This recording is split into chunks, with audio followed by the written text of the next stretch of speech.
খুব ভালোভাবে এনজয় করতেছি। আর যেহেতু প্রথমবারের মতো ফুটসালে অংশগ্রহণ করেছে এবং প্রথমবারই চ্যাম্পিয়ন হতে পেরেছে, প্লাস পাশাপাশি কিছু রেকর্ডও করেছে। এতগুলা গোল কখনোই কোনো ম্যাচ করতে পারে না কোনো দল, যে ক্ষেত্রে হচ্ছে মাত্র 6টা ম্যাচ 38টা গোল। অসাধারণ খেলেছে বাংলাদেশের টাইগার্সরা। এখন থেকে স্পাইসি ক্রিস্পি পটাটা প্রাণ পটাটা একটি স্বনির্ভর বিস্কুট। আমরা এখানে এসেছি বাংলাদেশ উইমেন ফুটবল টিমকে সাপোর্ট জানাতে। We are fans and we are very proud of them. Thank you. তাদের কাছে প্রত্যাশা আসলে কি থাকবে? প্রত্যাশা আমার মনে হয় দিস ইজ দ্য বিগিনিং।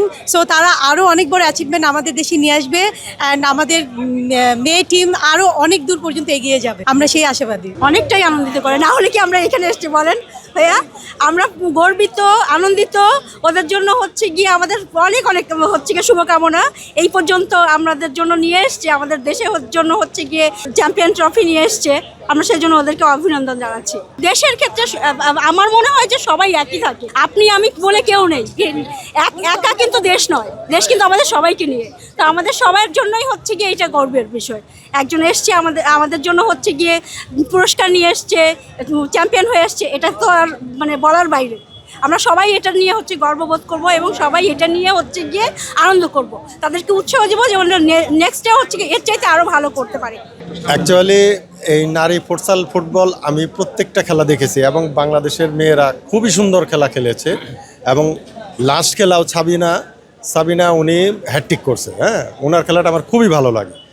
আর আমরা সাধারণ যারা দর্শক আছি আমরা খুবই এনজয় করছি ওনাদের খেলাটা।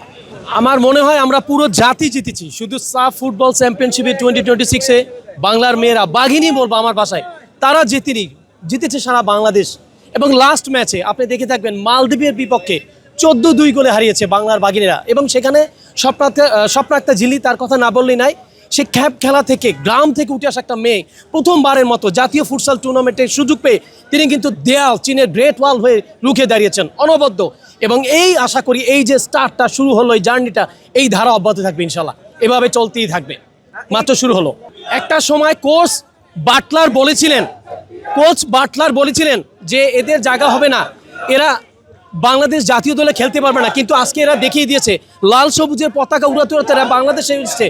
কোচ বাটলার এখন দেখবে যে এদের স্পিডটা কোথায় চলে যাবে। আশা করি আমার এই ধারাভাষ্য বা আমার এই যে কথোপকথনের মাধ্যমে কোচ বাটলারের কান পর্যন্ত যদি বুঝায়, তার অবশ্যই উচিত হবে এই মেয়েদেরকে জাতীয় দলে আবার ফিরে এবং তাদেরকে সুযোগ দেওয়া। কোচ পিটার বাটলার ওনার ব্যক্তিগতভাবে করণীয় এটাই উচিত যে বাংলার এই মেয়েগুলোকে, আমার ভাষায় বাঘিনীদেরকে, তাদেরকে আবার দলে ফেরানো, তাদেরকে আবার সুযোগ দেওয়া।